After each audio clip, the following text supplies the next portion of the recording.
বাঙালির প্রিয় বাসন্তী পোলাও রেসিপি কিন্তু মোটামুটিভাবে সবারই পছন্দ। যেই কোনো অনুষ্ঠান বা ওকেশনে আমরা সবাই বাড়িতে বানিয়ে থাকি, কিন্তু ঘরে থাকা অল্প উপকরণে পারফেক্টভাবে ঝুরঝুরে বাসন্তী পোলাও বানানোর জন্য আমাদের চালের সঙ্গে জলের মাপটা সব কিছু পরিমাণ মতো বুঝে নিতে হবে। তবেই আমাদের বাসন্তী পোলাও কিন্তু একদম ঝরঝরে পারফেক্টভাবে হবে। তো নমস্কার বন্ধুরা, রোমা ড্রিম কিচেনে আপনাদের সবাইকে স্বাগত জানাই। তো দেখে নেওয়া যাক রেসিপিটা বানানোর জন্য আমি এখানে গোবিন্দভোগ চাল নিয়েছি। চালটা আমি ধুয়ে পরিষ্কার করে নিয়েছি। আমি 2 বাটির মতো চাল নিয়েছি। চালটা 5 মিনিটের মতো ভিজিয়ে রেখেছিলাম, এখন জল ঝরিয়ে উঠিয়ে নিয়েছি। আর এদিকে নিয়েছি আমি 2টো পেঁয়াজ কুচি করে নিয়েছি। আর এখানে নিয়েছি আমি 1 টুকরো আদা গ্রেট করে নিয়েছি। 4-5টি রসুনের কোয়া নিয়েছি, গ্রেট করে নিয়েছি সবগুলা। আর এখানে নিয়েছি আমি অল্প পরিমাণ কাজু। আর এখানে নিয়েছি আমি 2টো ডিম। ডিমটা এখন ফাটিয়ে নেব। ডিমটা এখন আমি ফাটিয়ে নিয়েছি। ডিমের আমি সাদা অংশটাই নেব, আমি কুসুমটা নেব না, শুধুমাত্র আমি সাদা অংশটাই নেব ডিমের। হলুদ অংশটা রেখে দেব। তো দেখো বন্ধুরা, এখানে আমি শুধু ডিমের সাদা অংশটা নিয়েছি। এদিকে আমি একটা কড়াই বসিয়ে দিয়েছি। কড়াইতে আমি দিয়ে দেব সাদা তেল পরিমাণ মতো। এখানে আমি কাজুগুলো হালকা করে ভেজে নেব, একদম বাদামি কালার করে ভেজে নেব। তো দেখো বন্ধুরা, এখানে আমি বাদামগুলো ভেজে নিয়েছি। এখন আমি সুন্দর করে উঠিয়ে নেব। এখন দিয়ে দেব পেঁয়াজ কুচিগুলো দিয়ে আমি হালকা করে ভেজে নেব। তো মোটামুটিভাবে আমি পেঁয়াজগুলি ভেজে নিয়েছি। এখন আমি দিয়ে দেব গ্রেট করা আদাটা দিয়ে আবারও হালকা করে নাড়াচাড়া করে দেব। দিয়ে দেব এখন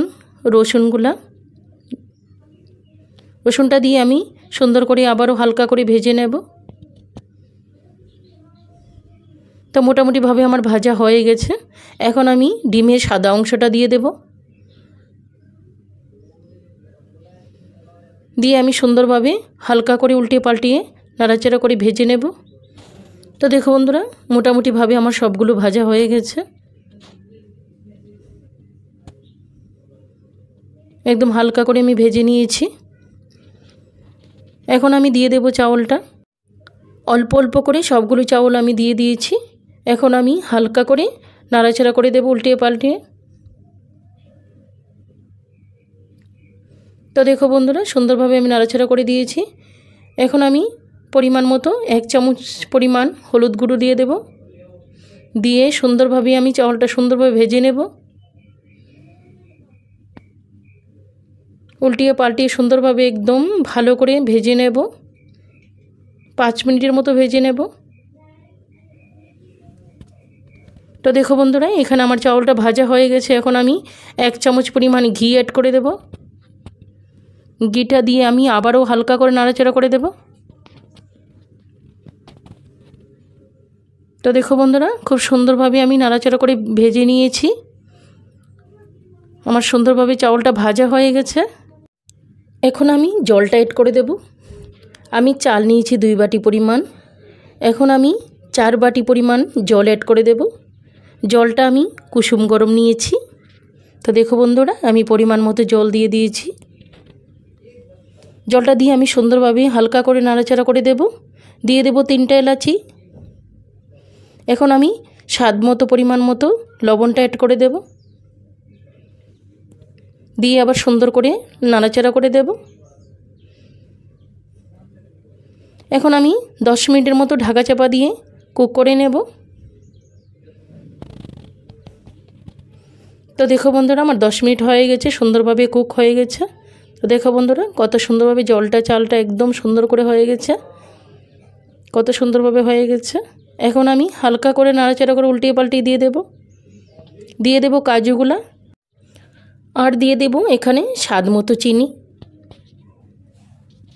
দিয়ে দেব এখানে দারচিনি গুঁড়ো। আর এখানে দিয়েছি 3টে কাঁচা লঙ্কা। দিয়ে আবারও সুন্দরভাবে একদম ভালো করে উল্টিয়ে পাল্টিয়ে নাড়াচাড়া করে দেব। তো তো দেখো বন্ধুরা কত সুন্দর ঝুরঝুরে হয়েছে। তো মোটামুটিভাবে কিন্তু আমার বাসন্তী পোলাও কিন্তু হয়ে গেছে। তো এখন আমি উপর থেকে 1 চামচ পরিমাণ ঘি দিয়ে দিয়েছি। দিয়ে এখন আমি শুধুমাত্র 2 মিনিটের মতো ঢাকা চাপা দিয়ে দেব।